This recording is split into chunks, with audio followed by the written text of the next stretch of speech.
దీనులకు సువర్తమానము ప్రకటించుటకును, నలిగిన హృదయము గల వారిని దృఢపరచుటకును, దుఃఖక్రాంతులందరినీ ఓదార్చుటకును జరుగుచున్న ఇంటర్ డినామినేషనల్ పరిచర్య. యెషయా 61:1-3. యునైటెడ్ పీపుల్స్ ఫెలోషిప్ యూపీఎఫ్ ఆదివారము ఆరాధనలు. ప్రభాత ఆరాధన ఉదయం 6 గంటల నుండి ఉదయం 9 గంటల వరకు. సాయంకాల ఆరాధన సాయంత్రం 6 గంటల నుండి రాత్రి 9 గంటల వరకు. స్థలం Osmania garden function hall, జామై Osmania railway station ఎదురుగా, అడిక్మెట్, హైదరాబాద్. అందరూ ఆహ్వానితులే. ఆహ్వానించువారు ప్రభువు దాసురాలు జాయ్ చెరియన్ గారు, వ్యవస్థాపక అధ్యక్షురాలు మరియు సీనియర్ పాస్టర్ యూపీఎఫ్ హైదరాబాద్. వివరములకు 9550504718, 9030757571 నంబర్లను సంప్రదించగలరు.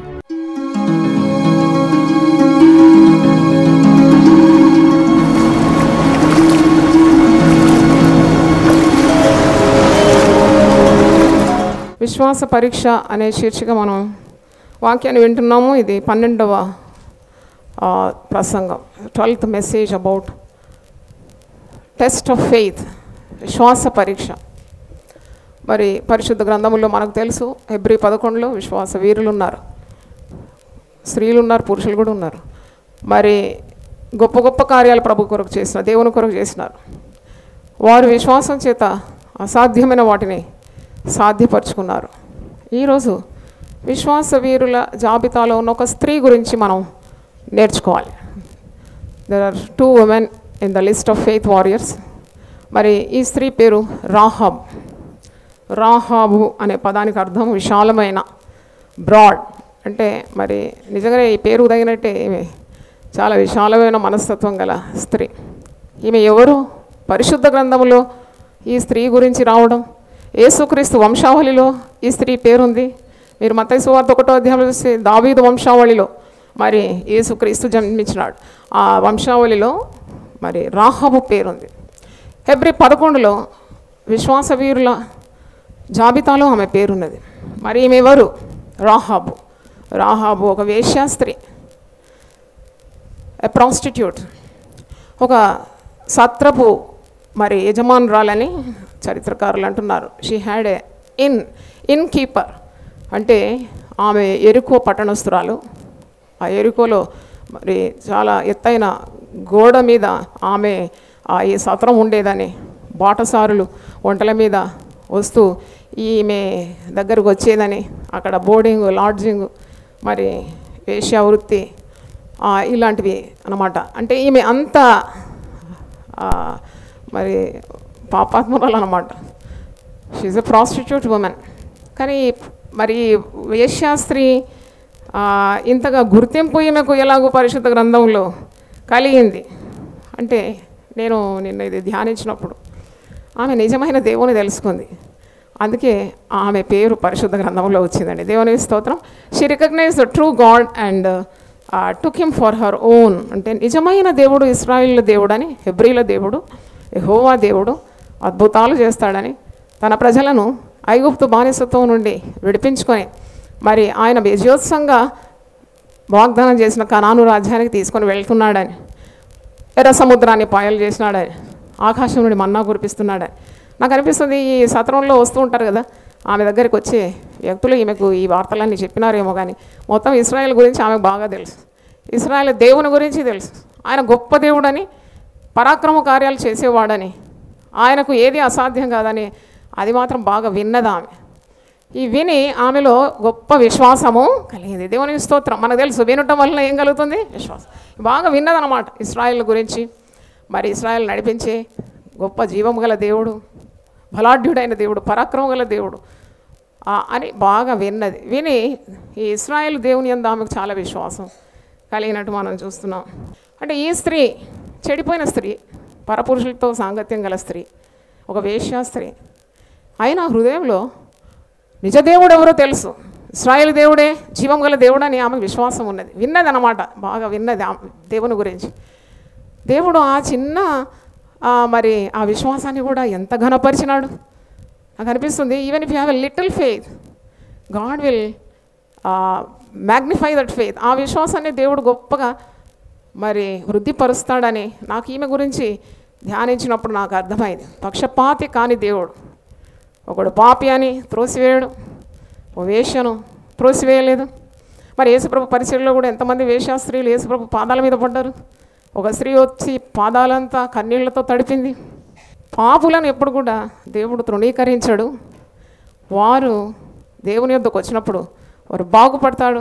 రక్షణ వారికి ఆధీనంలోనే ఉంది. దేవుడు ప్రేమగల దేవుడు అని పాత నిబంధన చూసినా కృత నిబంధన చూసినా మనకు అర్థమవుతుంది. God definitely considers a sinner coming to him. అందుకే యెషయా 1వ అధ్యాయంలో మీరు చూస్తారు, మీ పాపములు, యెషయా 1వ అధ్యాయము 18వ వచనంలో ఉన్న మీ పాపములు రక్తం వలె ఎర్రగా ఉన్నా మీరు నా దగ్గరికి రండి, కెంపు వలె ఎర్రగా ఉన్నా కానీ నేను దాన్ని హిమము కంటే తెల్లగా చేస్తాను, గొర్రె బొచ్చు కంటే తెల్లగా చేస్తాను. అంటే God can purify A sinner. దేవుడు ఒక పాపిని పరిశుద్ధపరచగలడు. ఆ పాపం అంతా వచ్చి దేవుని దగ్గర ఒప్పుకోవాలి. మరి ఈ స్త్రీలో ఏమీ పవిత్రత లేదు, కానీ ఆమెలో వాంఛను చూసినాడు దేవుడు. ఆమెలో వెలుగుతున్న విశ్వాసాన్ని చూసినాడు. కాబట్టి ఆమె పేరు యేసుక్రీస్తు వంశావళిలో ఉంది, విశ్వాస వీరుల జాబితాలో ఉంది. ఆమెను దేవుడు ఒక సాధనంగా వాడుకున్నాడు, తన ప్రజలను రక్షించడానికి వాడుకున్నాడు. మరి ఆమె కుటుంబాన్ని దేవుడు రక్షించినాడు. ఆమె ఇంటి వారందరూ కూడా మరణం కాకుండా కాపాడబడినారు. మరి ఆమె చరిత్ర మీరు యెహోషువ గ్రంథం 2వ అధ్యాయంలో మీరు చూస్తారు. అలాగే మత్తయి సువార్త 1:5, అలాగే హెబ్రీయులకు రాసిన పత్రిక 11వ అధ్యాయం 31వ వచనంలో ఉంది. యాకోబు పత్రిక 2:25లో ఉంది. అంటే పరిశుద్ధ గ్రంథంలో 5 పుస్తకాల్లో 66 గ్రంథాల్లో 5 గ్రంథాల్లో ఈమె పేరు రాయబడి ఉన్నది.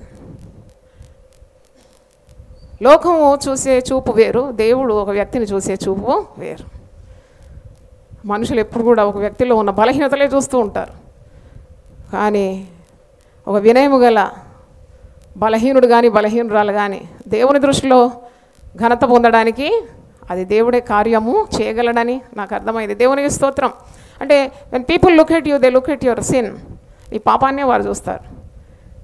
కానీ దేవుడు నీలో ఉన్న మరి ఆ బలహీనతను ఏ విధంగా బలంగా మార్చుకోవాలనో దేవునికి తెలుసు. అందుకే దేవుని దగ్గర మనం రావాలి. You should come to the lord. ఈమె దేవుని గురించి విన్నది, దేవుని కార్యాల్లో పాల్పొందింది, ఆమె రక్షింపబడ్డది, ఆమె కుటుంబం అంతా కూడా రక్షింపబడ్డది. దేవునికి స్తోత్రం, హల్లెలూయా. ఈమె చరిత్ర మీరు దీర్ఘంగా చదవాలంటే యెహోషువ గ్రంథం 2వ అధ్యాయంలో ఉంది. ఒకసారి తీయండి. యెహోషువ గ్రంథం 2వ అధ్యాయం. నూను కుమారుడైన యెహోషువ వేగుల వారైన 2 మనుషులను పిలిపించి, మీరు పోయి ఆ దేశమును ముఖ్యంగా యెరికోను చూడని వారితో చెప్పి షిత్తీము వద్ద నుండి వారిని రహస్యంగా పంపాను. వారు వెళ్ళి రాహాబను ఒక వేశ్య ఇంట చేరి అక్కడ దిగగా దేశమును వేగు చూచుటకు ఇశ్రాయేలు యుద్ధ నుండి మనుషులు రాత్రి వేళ ఇక్కడికి వచ్చారని యెరికో రాజునకు వర్తమానము వచ్చాను. అంటే వేగు చూడడానికి యెహోషువ వీరిద్దరిని పంపిస్తున్నాడు. ఎందుకు వేగు చూడడానికి పంపిస్తున్నాడు? ఎర్ర సముద్రం వారు దాటినారు, యోర్దాను దాటినారు. ఇప్పుడు యెరికోను వారు పట్టుకోవాలి. అంటే they have to conquer Jericho. మరి దాని తర్వాతనే వారు దేవుడు వాగ్దానం చేసిన కనానులోకి వెళ్ళాలి. మరి యెరికోను ఏ విధంగా స్వతంత్రించుకోవాలి? మరి వీరిని పట్టుకోవడానికి రాజు దగ్గర నుండి వ్యక్తులు వస్తున్నారు.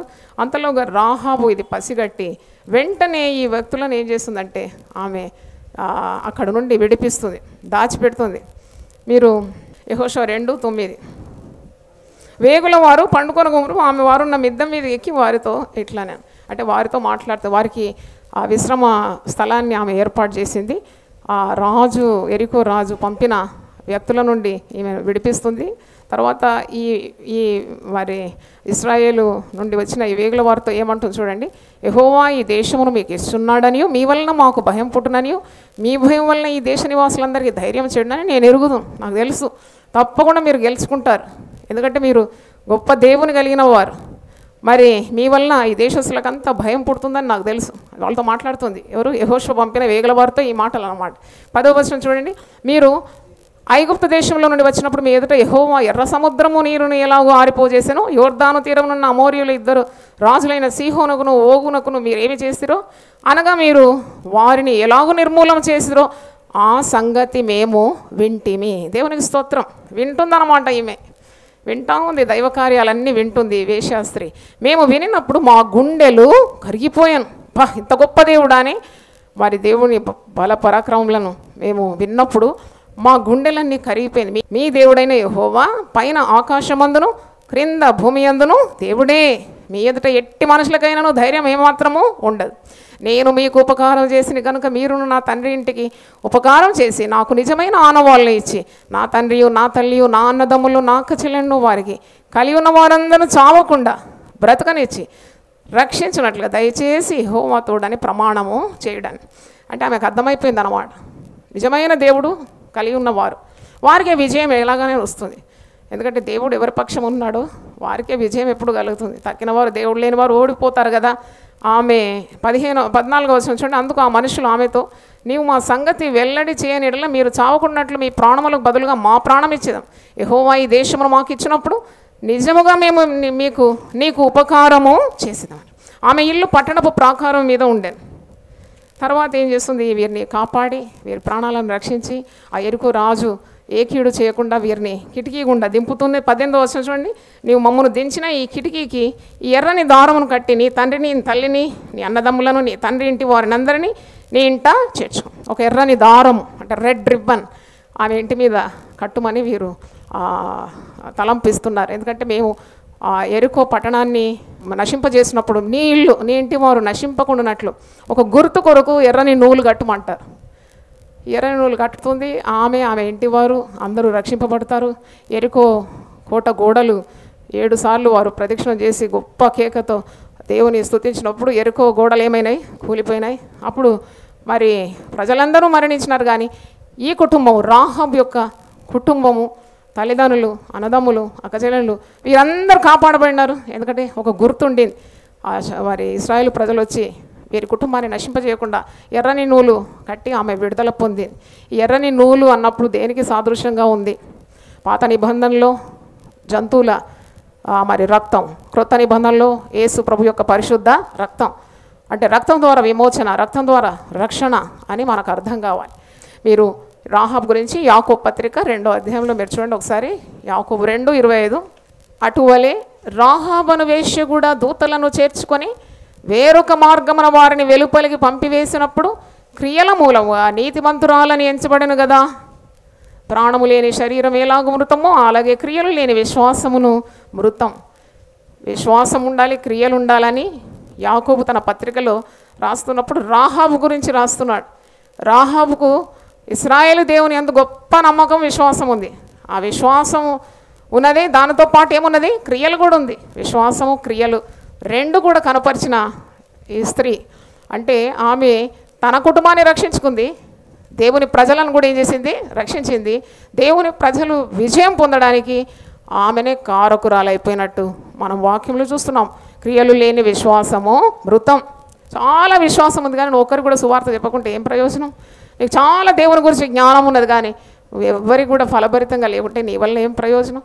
ఈ రాహాబు దేవుని జీవం గల దేవుని గురించి ఉన్న ఆ మాటలు విని ఆమెకు అంత గొప్ప విశ్వాసంతో ఇంత గొప్ప కార్యం ఆమె చేయగలిగింది. విశ్వాసం ఉన్నది, ఆమెకు క్రియలు ఉన్నది. కాబట్టి ఆమెకు ఆమె ఇంటి వారికి అందరికి కూడా రక్షణ తీసుకొని వచ్చిందని మనకు అర్థమవుతుంది.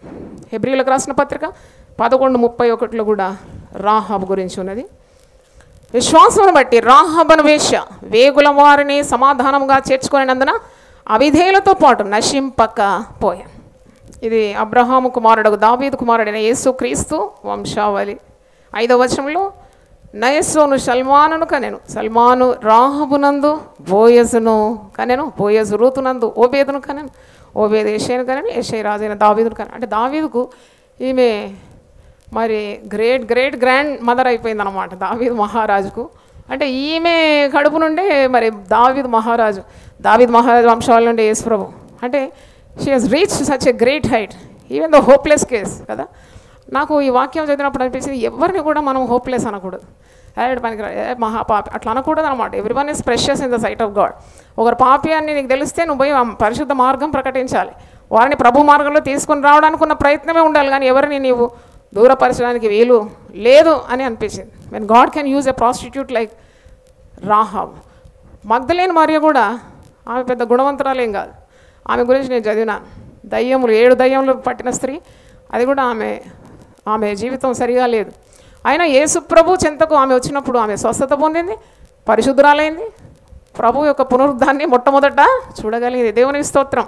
అంటే no one is beyond the reach of God's grace అని అనిపించింది. అంటే కృపకు, దేవుని కృపకు ఎవరు కూడా అనర్హులు కారు. అంటే we cannot just neglect any sinner. అంటే పాపి అని చెప్పి త్రోసివేయడానికి కాదు. సేవకులందరూ కూడా గమనించాలి ఏంటంటే పాపులను రక్షించడానికి క్రీస్తు యేసు ఈ లోకానికి వచ్చినాడు. దేవునికి స్తోత్రం. ఆయన పాపులను రక్షించడానికి వచ్చినాడనే మాట అది నమ్మదగినది, పూర్ణాంగీకారమునకు యోగ్యమైనది. మళ్ళీ ఇంకా ఎవరిని కూడా పనికిరాదు అనకూడదు. ఈ రాహాబు అనే వేశ్యను దేవుడు ఇంత గొప్ప కార్యానికి వాడుకున్నాడు కదా. మరి ఆ పరిశుద్ధ గ్రంథంలోనే ఆమె ఎన్నో పర్యాయములు ఆమె పేరు వస్తుంది. 5 పుస్తకాల్లో 5 గ్రంథాల్లో ఆమె 66 గ్రంథాల్లో 5 గ్రంథాల్లో ఆమె పేరున్నది. అంటే she became such a valuable person. మరి దేవుని వాక్యం చదివినప్పుడు మీకు అర్థమవుతుంది ఎవరు పనికిరాని వారు కారు దేవుని దృష్టికి. మనమే కొందరిని యూజ్లెస్ అంటాం, ఆవిడ పనికిరాని వాడు అంటాం. కానీ దేవుడు ఎప్పుడు ఎవరిని అనడు అలాగూ అని కొందరి జీవితం నేను వాక్యం నుండి చూసినప్పుడు నాకు అర్థమైంది. మోషే నత్తివాడు కదా, కానీ ఆ నత్తివాడిని లక్షలాది జనాన్ని నడిపించడానికి దేవుని మాటలు మరి ఆయన నోటి ద్వారా ప్రజలకు అందించడానికి దేవుడు వాడుకోలేదా? ఏమంటారు మీరు? వాడుకున్నాడా లేదా? చప్పట్లు కొట్టి దేవుని స్తుతించండి. గిడియోను మరి పిరికివాడు, భయపడేవాడు. మిద్యానీయులను చూసి గానుగ చాటున గోధుమలు దుల్లగొట్టినట్టు చేస్తూ భయపడుతున్నాడనమాట శత్రువులను ఎదుర్కోవడానికి. కానీ యెహోవా వాక్కు ప్రత్యక్షమై, పరాక్రము గల బలాఢ్యుడా, నీ దేవుడు నీకు తోడై ఉన్నాడు. అంటే దేవుడు తోడుంటే ఏ పిరికివాడు కూడా బలాఢ్యుడు అయిపోతాడని మనకు అర్థమవుతుంది. He did great things for God. తర్వాత మీరు చూస్తారు, ఒక గొడ్రాలను దేవుడు ఎన్నుకున్నాడు, అనేక జనములకు తల్లిగా చేసినాడు. ఎవరు ఆమె పేరేంటి? వెరీ గుడ్, సారా. సారా ఎవరు? ఆమె గొడ్రాలు. She's an infertile women who cannot bear children, but God used her to become a mother of nations. Hallelujah చెప్పండి ఒకసారి. పిల్లలు లేనివారు మరి మాటలు విన్నప్పుడు మీకు విశ్వాసం రావాలి. దేవుడు కనని గర్భాన్ని కూడా తాకుతే మరి సంతానం ఇచ్చి అనేక జనములకు తల్లిగా సారాను చేసినాడు కదా. అలాగో వాక్యంలో చూసినప్పుడు దావీదు ఎవరండి? గొర్రెల కాపరి. ఆ గొర్రెల తోటి నుండి దావీదును దేవుడు పైకి లేపి ఇశ్రాయేళ్లకు మహారాజుగా చేసినాడు. చప్పట్లు కొట్టి దేవుని స్తుతించండి. హల్లెలూయా. మరియ ఎవరు? పేద వడ్ల కన్య, పూర్ కార్మెటర్ ఉమెన్. అంటే ఒక వడ్ల వాణి కుటుంబంలో, పేద బీద కుటుంబంలో పుట్టిన ఒక కన్యక. దేవుడు ఆమెను ఎన్నుకొని సర్వలోకానికి రక్షకుడైన యేసు ప్రభుకి తల్లిగా మార్చేసినాడు. దేవుడు మార్చగలడు. God can change any situation, any person. No one is beyond the reach of God's grace. అది మనం గమనించాలి. నువ్వు ఎప్పుడు ఆశ కలిగి ఉండాలన్నమాట. అందుకే వాక్యం లేదు, నరులు దేవుడు అనుగ్రహించు రక్షణ కొరకు ఓపికతో కనిపెట్టుట మంచిదంట, మంచిదంట. చప్పట్లు కొట్టి దేవుని స్తుతించండి. చూడండి, ఆమె ఆ మరియా, ఆమెకి ఏం అడ్రస్ ఉంది, ఏం పత్తా ఉందని, ఏం పెద్ద హైలీ క్వాలిఫైడా, comes from a very affluent family, ఏమీ లేదు. కానీ స్త్రీలలో ఆమె ఆశీర్వదింపబడేది. దేవునికి స్తోత్రం. ఆమె గర్భఫలము ఆశీర్వదింపబడి. దేవుడు ఎప్పుడు ఒక స్త్రీని ఆశీర్వదించి గర్భఫలాన్ని వదిలిపెట్టే దేవుడు కాడు. స్త్రీలలో నీవు ఆశీర్వదింపబడినావు, నీ గర్భఫలము ఆశీర్వదింపబడు. దేవునికి స్తోత్రం. హల్లెలూయా. చూడండి, రాహాబును మాత్రమే రక్షించినాడా? రాహాబు ఇంటి వారందరూ కూడా ఆ ఎర్ర నూలు ద్వారా, ఎర్ర దారము కట్టి, కిటికీ గుండా కట్టి, మరి అప్పుడు ఆ అపాయం నుండి ఎరుకో పట్టణం అంతా ఆక్రమించుకున్నారు ఇశ్రాయేల్ ప్రజలు. కోట గోడలన్నీ కూడా కూలిపోయినాయి, ప్రజలంతా సంహరించినారు. కానీ ఈ కుటుంబము రక్షింపబడ్డది. అంటే ఆమె చేసిన మంచి తెలివైన పని కొరకు దేవుడు కనికరించినట్టు మనకు అర్థమవుతుంది. పౌలు ఎవరండి? సౌలుగా ఉన్నప్పుడు హింసకుడు, దూషకుడు, సంఘాన్ని పాడు చేసినాడు. దేవుని చేతిలో వచ్చినప్పుడు సంఘాన్ని కట్టే వ్యక్తిగా మారిపోయినాడు. దేవుని స్తోత్రం. హల్లెలూయా. ప్రాణం తీసిన వ్యక్తి ప్రభు కొరకు ప్రాణం పెట్టే వ్యక్తిగా మారిపోయినాడు. అంటే God can change any person. ఆశ ఎప్పుడు కూడా కలిగి ఉండాలి. ఈరోజు ఒకవేళ నువ్వు పాపంలో ఉన్నా, నీవు అధైర్యపడకుండా దేవుని సన్నిధికి వచ్చి నీ పాపాలు ఒప్పుకుంటే, నీకు ఎప్పుడు యేసు రక్తం అందుబాటులోనే ఉంది. God can forgive any sinner. నేను పాపిని నువ్వు దేవుని సన్నిధికి దూరం పోకుండా దేవుని ప్రజల్లో కలవాలి, రావాలి దేవుని సన్నిధి, నీ పాపాలు ఒప్పుకోవాలి. దేవుని వాక్యం నీ కొరకే కదా ఈ ప్రయాసం అంతా. ఈ 40 రోజుల కూడిక పరిశుద్ధులు బలపడుతున్నారు, విశ్వాసులు బలపడుతున్నారు. కానీ మరో వశంలో పాపులు మారుమనసు పొంది దేవుని రాజ్యంలోకి చేరాలనే ప్రయత్నం. దేవునికి స్తోత్రం. హల్లెలూయా. కాబట్టి నీవు దేవుని సన్నిధిలో నీ బలహీనతలు పాపం ఒప్పుకున్నప్పుడు దేవుడు తన బలాన్ని నీకు చూపెడతాడు. అందుకే పౌలు భక్తుడు అంటున్నాడు, ఎప్పుడు నేను బలహీనుడనో అప్పుడే నేను బలవంతుడు. అంటే అది ఎవరి బలం? అది దేవుని బలం. దేవునికి స్తోత్రం. పాపంలోనే ఉండడం దేవుని చిత్తము కాదు. చూడండి, ఆ వేశ్యాస్త్రీ దేవుని ప్రజలకు దగ్గరైపోయింది, జీవం గల దేవునికి దగ్గరైపోయింది. ఆమెకు కాపుదల వచ్చేసింది. అంటే ఇశ్రాయేలు దేవుడైన యెహోవా రెక్కల క్రిందికి వచ్చేసింది అన్నమాట. దేవునికి స్తోత్రం. హల్లెలూయా. నువ్వు ఎక్కడో పాపం చేస్తూ నేను పాపిని అనకుండా నాకు ఒక రక్షకుడు అవసరం, పాపికి రక్షకుడు అవసరం. కాబట్టి come to the wings of God. దేవుని సన్నిధికి వచ్చేసి పాపాన్ని వదిలిపెట్టే. ఎందుకంటే పాపం వల్ల వచ్చు జీతము మరణమై ఉన్నది. ఇప్పుడు she has taken such a risk. ఒకవేళ రాజుకు తెలిసిపోయింది ఈమె ఇశ్రాయేలు వశంలో ఉంది, ఇశ్రాయేలు ప్రజలకు ఈమె సహాయపడుతుందని ఎరికో రాజు తెలుసుకుంటే తప్పకుండా ఆమెను చంపేస్తాడు కదా. అంటే ఆమె ప్రాణాన్ని కూడా తెగించి ఇశ్రాయేలు ప్రజలకు సహాయము చేసింది. హల్లెలూయా చెప్తారు ఒకసారి. కొన్నిసార్లు నీ ప్రాణాన్ని కూడా తెగించాల్సి వస్తుంది. కొన్ని ఛాలెంజెస్, కొన్ని సవాళ్ళు. పరిశుద్ధ గ్రంథం నుండి నీకు జ్ఞానం ఉందేమో, విశ్వాసం ఉందేమో, కానీ నీలో క్రియలు లేకుంటే దేవుని ఎడ మహిమపరచబడతాడు. రాహాబు ఇశ్రాయేలు దేవుని గురించి విన్నది, వినటం వలన ఆమె హృదయంలో విశ్వాసం కలిగింది. ఆ విశ్వాసమే ఆమె ప్రయోగించింది. ఇశ్రాయేల్ నుండి వచ్చిన ఇద్దరు వేగుల వారిని కాపాడింది. ఎరికో రాజు మరి వారిని చంపకుండా వారికి భద్రతనిచ్చింది. తర్వాత ఇశ్రాయేలు ప్రజలు మరి పట్టణం మీదకి వచ్చినప్పుడు ఆమె కుటుంబం రక్షింపబడాలని ఎర్రని నూలు కిటికీ మీద కట్టింది. అంటే ఆమె కుటుంబమును రక్షించుకుంది, ఆమె రక్షింపబడ్డది, దేవుని ప్రజలను రక్షించింది. She is really heroine. అంటే గొప్ప వీర మణి అని మనకు అర్థమవుతుంది. అంటే నీలో ఉన్న విశ్వాసం ఏ విధంగా అది ఇతరులకు ప్రయోజనకరంగా ఉంది. ఈరోజు మరి నిన్ను నీవే ప్రశ్నించుకోవాలి. ఎలాంటి పాపులనైనా పవిత్రపరిచి తన చిత్తం నెరవేర్చడానికి వాడుకోగలడని మనకు నమ్మకం ఉండాలి. మరి సమరయ స్త్రీ ఏమన్నా పెద్ద పవిత్రురాల? సమరయ స్త్రీ, ఆమెకు ఎంతమంది భర్తలట? 5 పెనిమిట్లు ఉండిరి, ఇప్పుడున్నవాడు భర్తగాడు. అదేందో పెద్ద లాజిక్. మరి ఇలాంటి స్త్రీ దగ్గర యేసుప్రభు ఎందుకు వెళ్ళినాడు? మంచి మంచి స్త్రీలు లేరా? ఘనులైన స్త్రీల దగ్గర వెళ్ళలేదు యేసుప్రభు.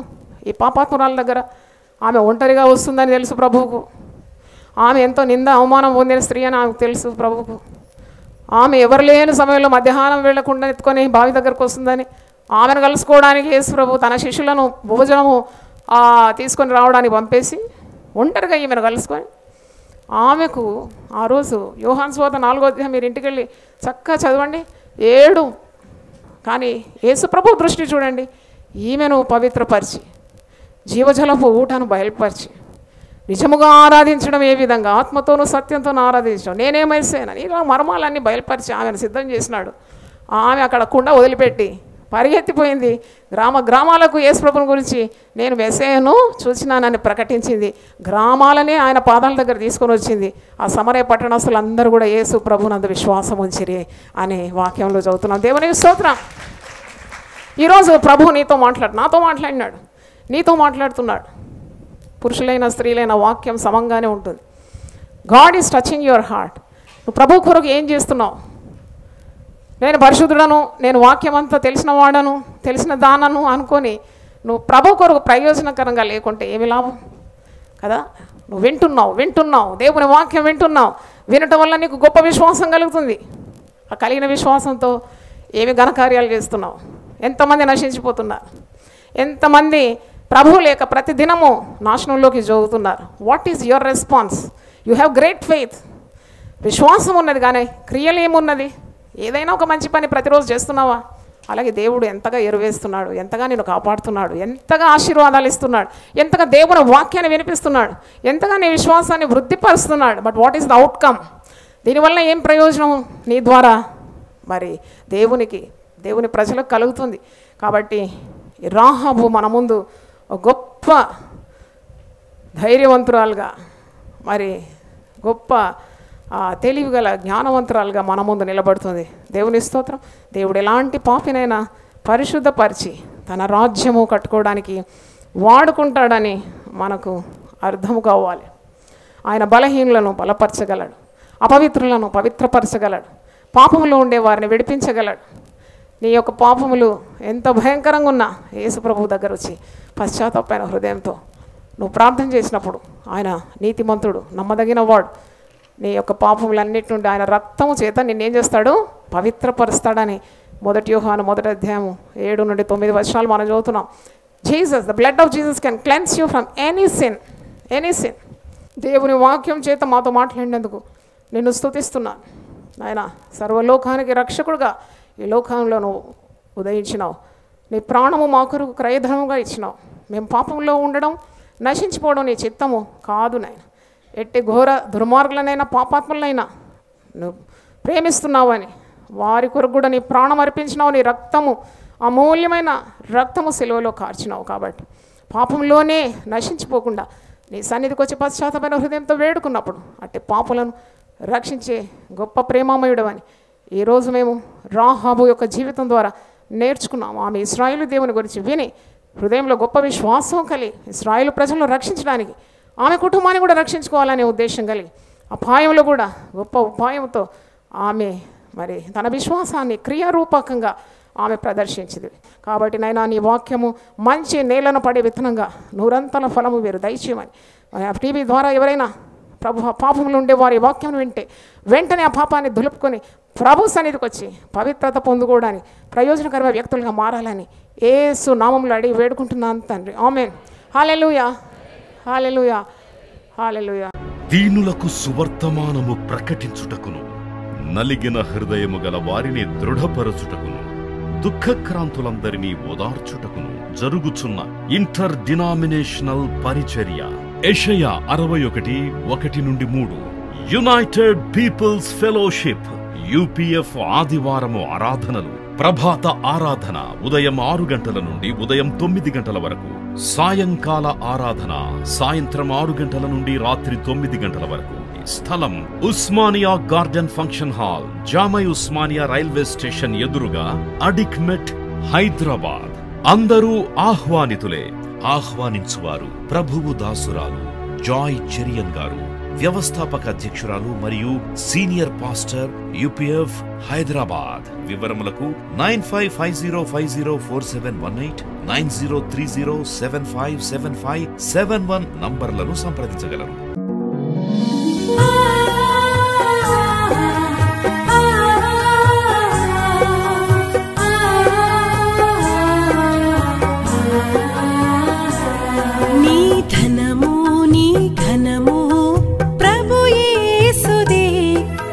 దశమా భాగమునీయ వెనుదీతువా. నీ ధనము నీ ఘనము ప్రభు యేసుదే, నీ దశమా భాగమునీయ వెనుదీతువా. ధరలోన ధనధాన్యములనీయగా కరుణించి కాపాడి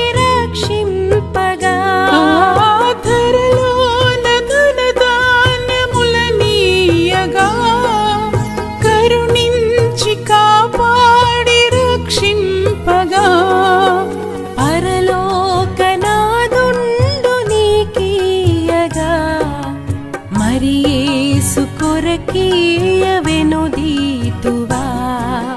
పరలోకనాథుండు నీకీయగా మరి యేసు కొరకీయ వెనుదీతువా.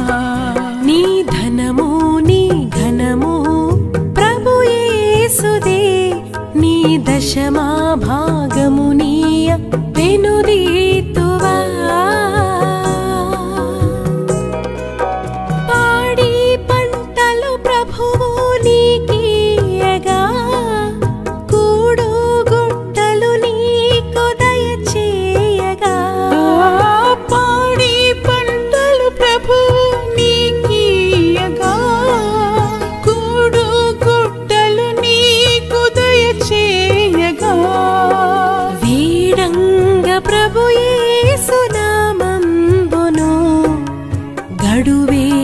ప్రభుకీయను క్రైస్తవా. వేడంగ ప్రభు యేసు నామంబును గడువేల ప్రభుకీయను క్రైస్తవా నీ ధనము నీ ఘనము ప్రభు యేసుదే నీ దశ